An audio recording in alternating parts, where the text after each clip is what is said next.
Good morning and welcome to our Teacher Tip Tuesday.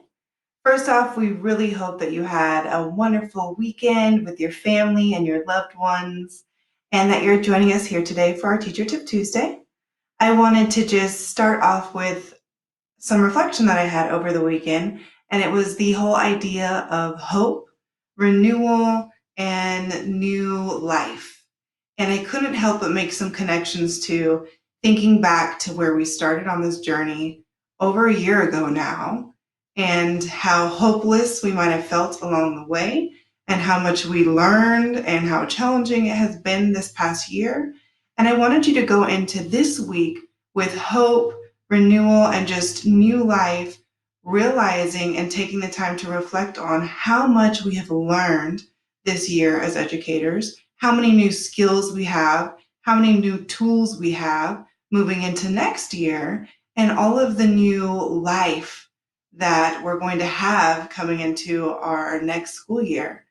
And I just want you to focus on and think about all of the good that has come out of this year. Yes, I know it has been the absolute most challenging year ever for most educators that I've spoken to and know,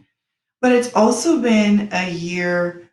for new beginnings and just a lot of new, which brings me to we don't really get to grow unless we're uncomfortable. And I feel like the majority of us have stayed in the uncomfortable zone, which has created exponential growth within each one of us. And that really is beautiful,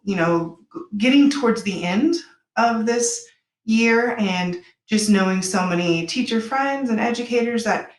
have their vaccines now and feel such a burden lifted and are feeling more and more hope as we continue on throughout this year. So I want you to think back of course, yes, we've heard about the COVID slide and the achievement gap growing, but we need to focus on all that we've gained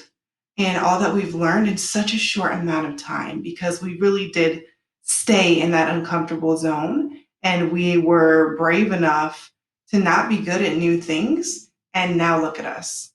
So I want you to be excited that it's spring, that we're almost to the end of the year, and that next year is going to be totally different compared to what we have lived through and endured and experienced this year. So stay hopeful, enjoy the last couple months of your school year, and just be proud of yourself and focus in on all of the gained skills that we developed while we were in our uncomfortable zone and had exponential growth. I hope you have a wonderful week, and we will see you next Tuesday.